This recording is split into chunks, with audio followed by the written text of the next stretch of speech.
Hey everyone, it's Dr. Tim here. And today in this session, we're going to talk about aromatherapy in a self-care routine. Now, today, more than ever, self-care could not be more important. 21st century, oh my goodness, the stress, the chaos, the, uncertainty, now more than ever, we need to take care of ourselves. We need to give ourselves what we need, and we need to take time for ourselves. So, in this presentation, what we're going to do is talk about what some of those options are. You may already be doing them, you may not be doing them, but reminding you of some options, giving you some simple and easy tools, especially with incorporating essential oils. So let's get started. Now, one of the first things that I want to say is self-care isn't selfish. I'm guessing because you're even just attending this talk, you don't think that it is. You see the value in providing yourself with self-care. You see the value in doing that. But I just want to remind us, taking time for ourselves, prioritizing ourselves, taking care of ourselves, it is not a selfish thing. It is actually, like, in many ways, a selfless thing, because we can't be there for anyone else unless if our cup is full, right? We can't be there for anyone else properly, fully, adequately, unless we ourselves are taken care of. And so making sure that we are doing that for ourselves is our first and foremost responsibility. And what we don't want to have happen, is the picture on the right there, empty battery. Like, that's no good for anyone. When we're feeling drained, when we're feeling depleted, we're not there for other people. We're not there for ourselves. Like, it's just no good for anyone. And so providing self-care consistently allows us to prevent, getting to a depleted place to begin with. And also, things happen. Sometimes we're, not able to keep up with our self-care. Sometimes we get depleted, and self-care can help, bring back, put that juice in the battery, fill that cup back up again so that we can navigate life feeling, full. The other thing for self-care is, this really important principle that the most important thing is it's meant to feel nourishing to you. Self-care is all about you and what feels good to you. Now, why do I say that is, some people, like, oh my gosh, self-care for them is going for a run. Wow. When I go for a run, what they would say is, when I go for a run, I feel so good, like I'm releasing those endorphins, getting that movement, all that exercise. It's, like, that is self-care, not for me. Okay. Going for a run sounds like punishment. It's like, why do I have to go for a run right now? Like, I get taking care of myself. I realize that exercise is important. Movement is necessary. It's healthful. But to me, that kind of feels more like a chore than it does self-care. So I say that to say that different people have different ideas of what self-care is for them. And so with the things that I'm going to be proposing to you today, as well as other things, like, it doesn't matter if it's supposed to feel like self-care. Choose the thing that feels like self-care for you. That's the most important part. Now, as we get started, I want to share with you this extremely oversimplified list of some benefits of some essential oils. Okay. Why do I provide this? Well, one, you might be starting out with aromatherapy. You may not have had many experiences with essential oils. So I'm just giving you a frame of reference of what some ideas of some benefits of some oils are, okay? But of course, this is very simplified. It's simply a tool kind of as you're getting started, and you will have your own experiences with essential oils and how they feel for you, what they do for you. One of the stories I want to share with you is this. A couple of years ago, I had a patient, and her chief complaint was anxiety, And of course, essential oils are wonderful at helping to shift our mental and emotional states. Simply by smelling an essential oil, it can immediately transform our experience. It can help us feel more calm. It can help us feel more grounded, kind of help soothe any anxiety, soothe any depression. Essential oils are really powerful at that, and it's really cool. And of course, there are oils that are more known to do that than others. Like, for example, lavender. Lavender is very well known for its anxiolytic or, soothing anxiety properties. Lavender helps with anxiety. That's like a no-brainer, right? And so I'm working with this patient, and one of the things that I wanted to offer her was an inhaler stick. And I'll show you in a few slides exactly what that looks like, what that is. But I wanted to offer her an inhaler stick. And so what I did was I grabbed, a whole bunch of essential oils, of course, including lavender, and I bring them into, the room, and I let her pick and choose, smelling each oil and finding out, which oils are the ones that are the most soothing to her. Now, I don't even know why tea tree essential oil was in that mix. Who knows? Probably just grabbed it in my box, in my stash, whatever. Never in a million years would I have imagined that she would have picked it. And guess what? That's the oil that she smelt. And when she did, she said, "Oh, that just feels like so good. Oh my gosh, I just can't get enough of that oil." And so, honestly, she blew my mind. I had no idea. Now, I don't know if you've smelt tea tree oil, but honestly, I think it kind of smells disgusting. It's very medicinal. It doesn't smell great. It definitely doesn't take me to my happy place. And here I have someone who, out of, in my mind, nowhere, is saying like, wow, that makes me feel really good right now. And so I'm sharing this to share with you, like, again, it doesn't matter what the book says. A book might say that lavender is really calming, but you might smell it and you might not like it. It might not calm you, and you might smell something else like tea tree, which for all intents and purposes is not calming, and you might smell that and it might take you to your happy place. So let's honor your individuality. Let's honor your experience and what comes up for you, let's go with that.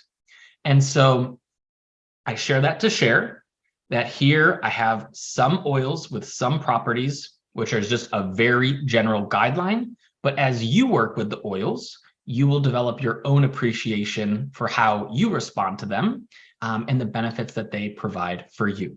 Okay.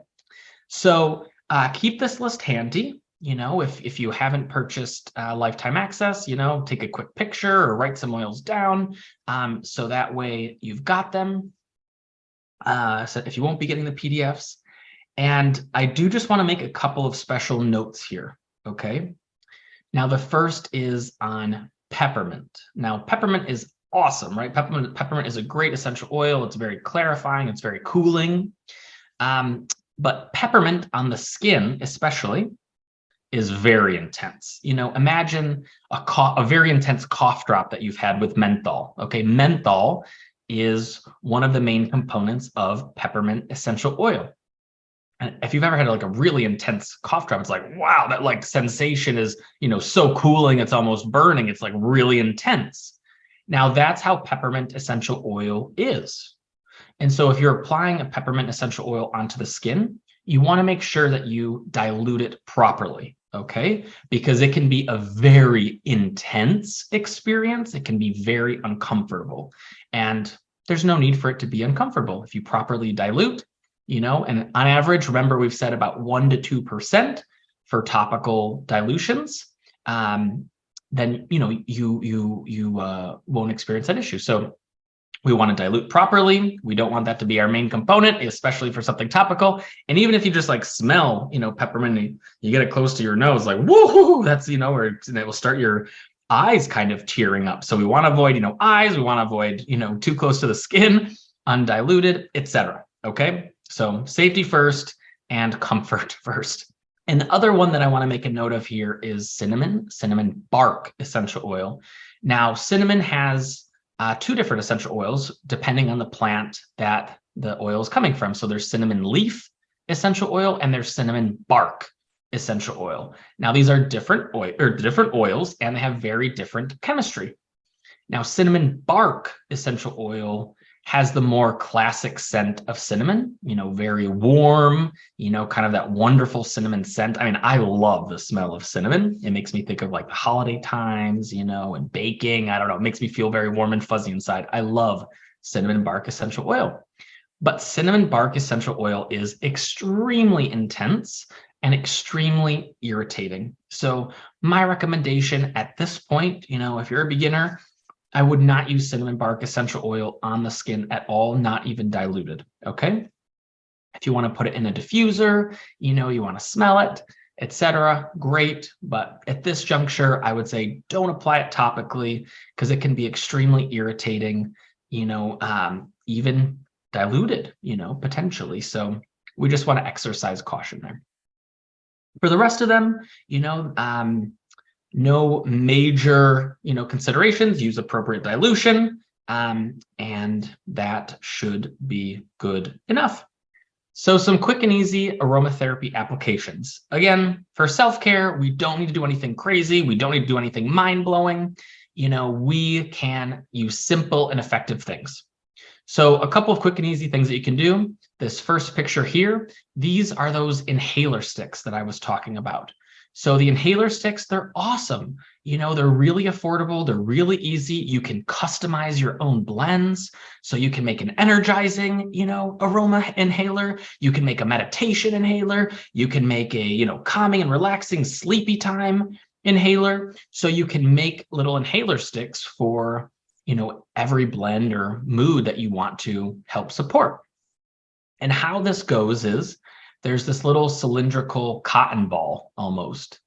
And what you do is you create your blend of essential oil and a little bit of carrier oil, and you prepare that and then soak it in that cotton ball thing. And then what you do is you put it inside of this, almost like a chapstick container. And then you put the cap on just below so that cotton ball locks into place.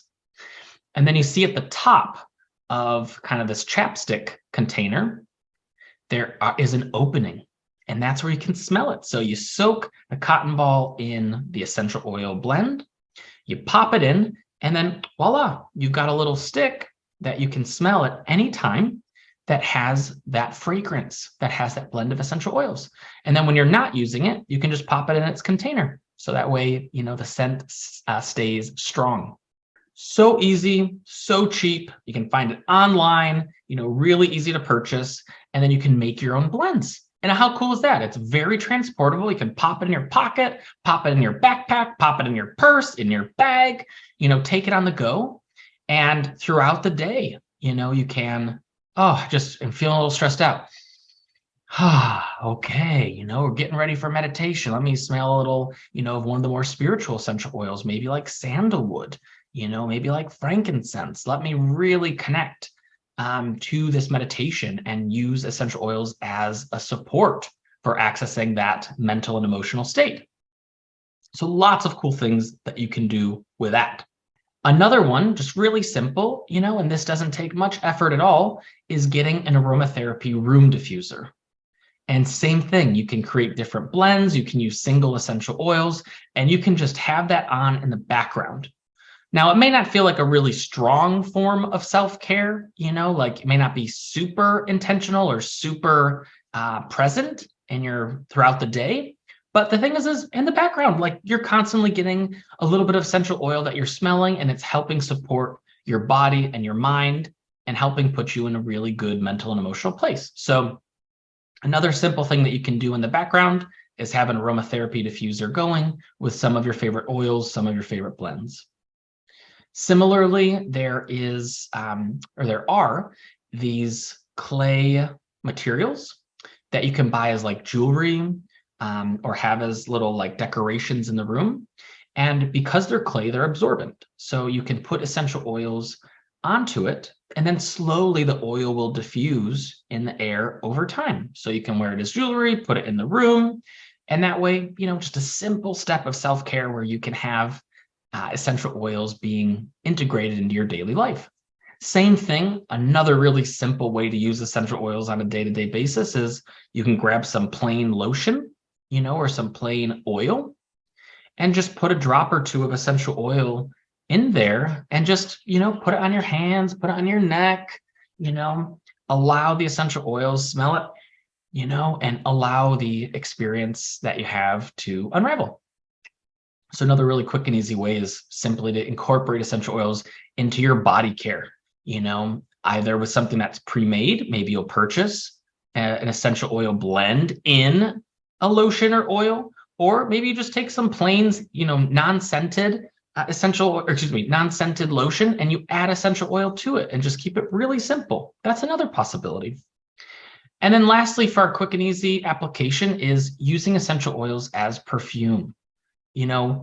I was working with a life coach a couple years ago, and one of the things she told me was like, Tim, every single day, I want you to have 2 or 3 things that you do that are your declaration to you that you're taking care of yourself. And what she shared with me was one of those things was every single morning she puts on, kind of a fancy perfume.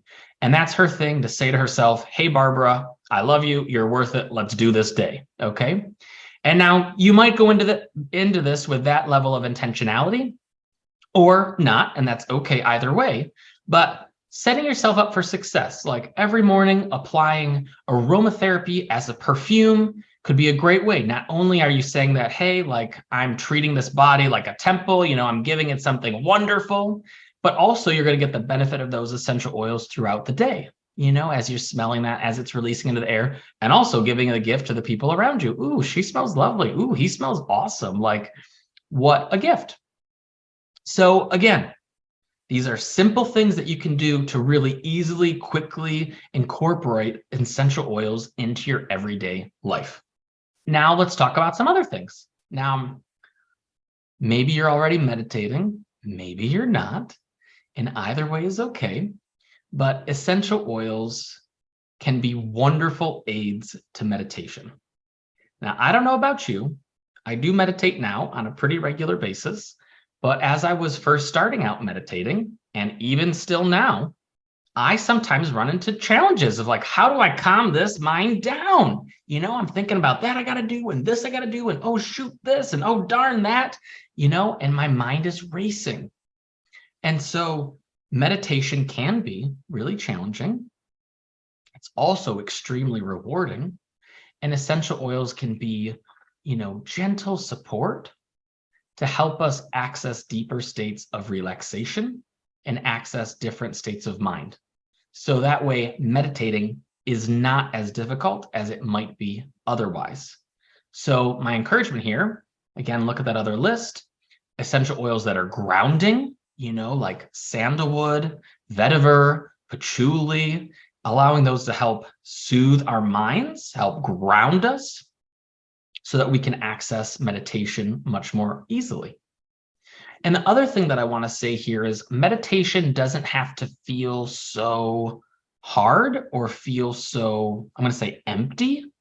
Like sitting there and having our goal be for our brain to do nothing is a really big task. So that doesn't have to be our goal in meditation. The goal doesn't have to be to completely quiet the mind, to have nothing going on in there. The goal of meditation could be to sit and to notice what we notice in our thoughts, in our body. What are the physical sensations I'm noticing? What are the thoughts that I'm noticing? And allowing our noticing or our awareness to really be our guide. And as we notice, things coming into our awareness, not needing to latch onto them, not needing to control them, and not needing to run with them, but instead noticing and letting them go. So one way you might practice meditation, if you're not already, is simply to sit and notice. That's the goal. You don't have to do nothing. You don't have to think nothing. You just need to sit and be present. Allow yourself to cultivate this greater ability to be present with yourself, which will ultimately allow you to be more present with other people. Another way that you can meditate is simply by noticing your breath. And you might even count with your breath, like breathing in 2, 3, 4, out 2, 3, 4, and just focusing on the quality of your breath, focusing on the count of your breath is another way. So lots of different styles of meditation out there. Many roads lead to Rome, and finding the one that works for you is the most important. So a couple of ideas that I have there for you, or you might find another flavor of meditation, including a guided meditation that you might like. And there are some wonderful apps out there that can offer you some good ideas on guided meditations, especially ones for beginners. If you're a beginner, or different areas of focus. Maybe you want heart opening, maybe you want grounding, maybe you want calming, maybe you want to sleep better. So you can find different guided meditations on YouTube or on different meditation apps in order to really support you in your meditation practice. Another option that I want to give you here is this thing called 4 square breathing, or square breathing, or box breathing. Okay. It's a very simple practice, but it's actually really darn powerful. And now the thing here is, in our bodies, we have 2 main components of our nervous system. We have the sympathetic nervous system, and we have the parasympathetic nervous system. Okay. Now, these 2 parts of our nervous system are opposing. So what that means is, if one is strong, one is weak. If the other one is strong, this one's weak. So they are opposing. Okay. Now, the sympathetic nervous system, this is our fight or flight or fright or freeze response. Okay, this is the stress response. So the sympathetic nervous system is the fight or flight, or freeze or fright response. Okay, sympathetic nervous system. The other component of our autonomic nervous system is our parasympathetic nervous system. Now, our parasympathetic nervous system is the rest response, the digest response.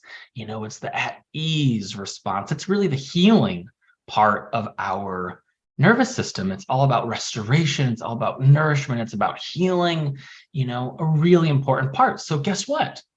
If we really want to access the greatest level possible of self-care, we need to be accessing the parasympathetic nervous system. We need to be tonifying it. We need to be nourishing it and growing it so that it can become stronger, so our stress response can, be less intense.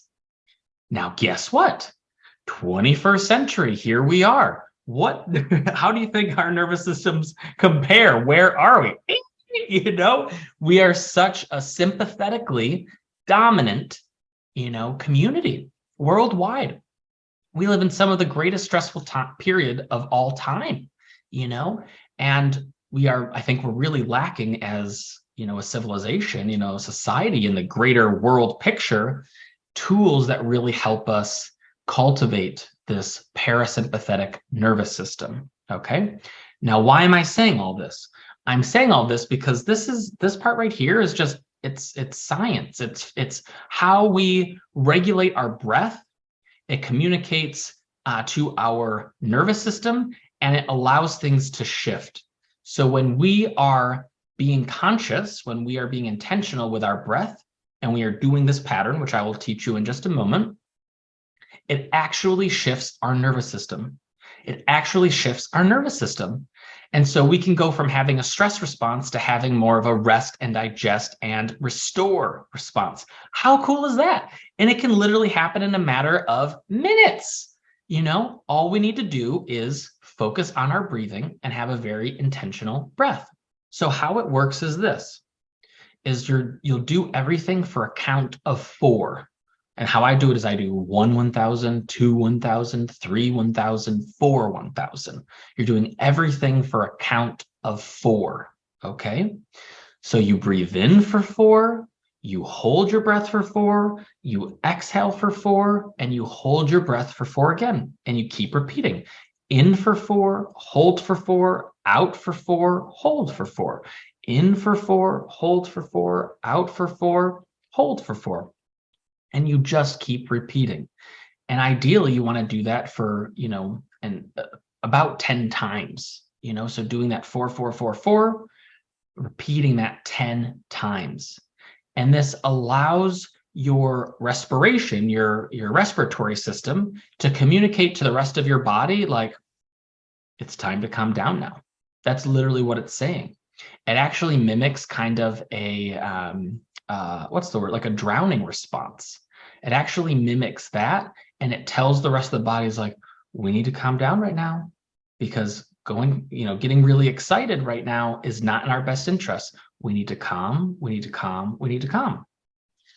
And so this communicates to our body and to our sympathetic nervous system, hey, calm down, and parasympathetic, hey, we can, really focus on rest and digest in this moment. So I'm just going to demonstrate it once, just so you can see. And what I'm going to do is when I'm breathing in, I'm going to do this. And when I'm holding, I'm going to do that. And when I'm breathing out, I'm going to do that, just so you can see what I'm doing there exactly. Okay, so.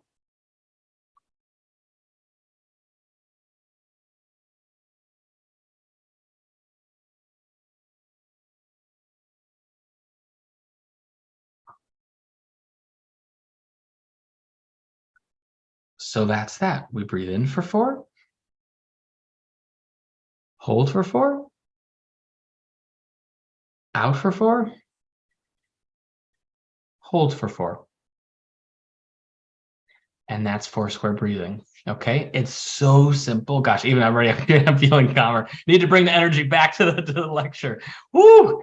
But really, it's really amazing. And when you get into the flow of it, and when you train your body and your mind, the effects can be really impressive. They can be really cool. Yeah, whoo! Gotta bring it back. Gotta bring back the energy. I can already feel myself calmer. So that's 4 square breathing. And now the cool thing, just like with meditation, you can incorporate essential oils into this practice. So you can have your inhaler stick and you can be breathing in, the essential oil as you are doing this practice. Or you can have a diffuser around that's supporting you. The cool thing about aromatherapy is synergy. You can do one thing and it can provide a benefit. You can do another thing and you can provide a benefit. But when you do both things together, it can provide a synergistic effect. It can provide a much greater, a more drastic benefit than doing either of the things separately, or like individually added together. And so what we want to do is really capitalize on this synergy. Let's not just do box breathing, but let's do box breathing with aromatherapy. And voila, we have this beautiful, impressive effect of supporting someone cultivate their parasympathetic nervous system and soothe their sympathetic nervous system. So in this next phase of the talk, I just want to talk about some home spa recommendations, ideas, just a few of them. But I don't know about you, but I love the experience of kind of being pampered, going to a spa, getting a massage, taking a bath. Like for me, that's one of the most relaxing things that I can do. And I love those experiences. And of course, those experiences can be expensive. They can be cost prohibitive. And so finding ways of bringing the spa to you, I think is something that's really practical because you can make your own blends at home. You can make your own bath salts. You can make your own, facial masks, etc. And you can have this very beautiful spa experience, but without having to break the bank, without having to even leave the house. So I'm going to show you a couple of ideas here that you can incorporate. And of course, there's a million more that you could do too. But you can bring the spa to you and have a wonderful self-care weekend right at home. So one of those first things is taking a bath, an aromatherapy or aromatic bath. And you can have as much fun with this and take it as creatively as you want to. I'm a pretty simple guy, so I like to list things kind of simply, but you can get extravagant, In this aromatherapy bath, I talk about just using essential oil and some carrier oil with some Epsom salts, but you could add sea salt to it. You could get some dried flowers. You could put them around. You could get cucumber and put a little eye mask, In the picture here, they have some lemon peels they put into the bath. You could make a bubble bath, with the Epsom salt as well and with the essential oils. Like you can make this as extravagant as you want, whatever feels good to you. For me, sometimes going through all those steps feels a little bit more like work than self-care. But if the self-care is like, ooh, look at all these wonderful things that I'm doing for myself, and I'm going to put some flowers in here, and I'm going to add this, and I'm going to light a candle, and, maybe I'll even grab a glass of wine. Hey, why not? Whatever that experience is for you, let's have it match what feels great for you. Okay. So back to the simpleton version of self-care for the aromatherapy bath. You can use 5 to 20 drops total of essential oil. So you might choose to use just one. You might choose to use a blend of oils, of essential oils, but in total about 5 to 20 drops. Now, the thing with oil and water is, what do we know? It doesn't mix. And so generally, the best practice whenever we are using essential oils is to dilute them in a carrier oil. Now, especially when we're in a bathtub, and it depends on the oils that we're using, but it's safest to dilute those oils first. Maybe in, a kind of a lighter oil, like maybe coconut oil. Coconut oil is on the lighter side, but dilute those oils, and then that way kind of mix them into the bath, disperse it around as best as you can. So that way it's not just pure essential oil, it's dilute essential oil, okay? Also, you get some benefits of having a more, kind of nourishing experience because of the carrier oil, which is nice. But the one thing you want to be careful of is after you get out of the tub, that oil can stay on the bottom and it can make it slippery. So you just want to be careful that you take care of that, because you don't want to have any slips or falls or anything like that. So you want to make sure that it's a stable surface and it's not slippery after you take your bath. So you might need to wipe it down or get a little bit of, cleaning product and take care of it. Now, the other thing here is using Epsom salts. Now, Epsom salts are amazing. Why? Epsom salts are magnesium sulfate. Now, you might have heard a lot about magnesium, but magnesium, we're like, as a collective, worldwide, we're deficient in magnesium. And magnesium is a very vital nutrient that's important in many, processes in our body, but including as a precursor for important neurotransmitters like serotonin. And magnesium helps calm us down. Magnesium helps calm us down. And so by putting magnesium sulfate or Epsom salts in our bath, it helps, we can absorb it through the skin, and it helps to regulate our nervous system. It helps calm us down. And it's also, as part, really relaxing to our muscles. So if you've got any tension in your muscles, or you've got a tight back, etc., it really does wonders for helping support muscular health. So isn't that cool? Just by taking a bath, you can add some essential oils, got your carrier oil, add some Epsom salts, and you can have this really relaxing experience. So aromatherapy bath, do it up as much as you like, add any of the layers that you do, keep it simple as you wish, but it's a great addition to, a home spa self-care experience. The other thing that you can do is make a facial mask. And you can use either clay or mud, but typically, for a lot of facial masks, we use clay, and it could be bentonite, kaolin, French green, pink, or others. And you can add some more water and a couple of drops of essential oil to create your mask. Now, one thing I just want to say in general about clay is, generally speaking, clay draws out. Okay, clay pulls oil out of the skin. So generally speaking, this is going to be, it can be used on, many skin types, but generally speaking, for someone who has more oily skin, clay is going to be more beneficial because it's literally going to help draw out some of those oils. The other thing that I just want to say really quickly while we're talking about it is, you might notice when you're very first using clay that you might actually break out more than less. And that is because it's drawing out those oils. And sometimes as the oils are getting drawn out, it can clog your pores. So be really good about, after you do a clay mask, make sure you're exfoliating really well. You're using a nice scrub that you like, and also, a light moisturizer. And over time, what you'll notice is, as you use the clay more consistently, if you are a person who does break out, If you use the clay consistently, you'll notice that you won't have those breakouts over time, and over time your skin will be, much more improved than before. So just keep that in mind. I just like to let people know about that. And anything else I want to say here? I think just the muds. So muds tend to be more nourishing. They tend to be more like kind of giving nutrients. Clays are more drawing out. They're pulling out the oils. So just FYI on the differences between those.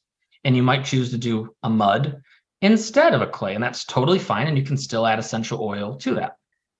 Whether using either, apply to clean skin, avoid the eyes and the mouth, let it dry or let it sit, for about 5 to 10 minutes. You don't want to feel too irritated or uncomfortable. So if it's drying quickly, then go ahead and you can add more water onto it, or you can wash it off.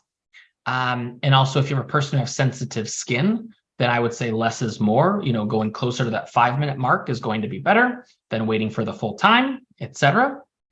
And the other thing, the ratio that I have there between clay and water is, if you want to have a little bit of a thicker mask, that's okay. Just use a little bit less water. But you've got options. Find the consistency that works well for you. And then after you're done, wash with warm water, and you can use a light moisturizer. In terms of essential oils to use, I'll just make a couple of notes here, because the skincare and essential oils is a whole topic, and I definitely can't do it justice in this very short presentation on this slide.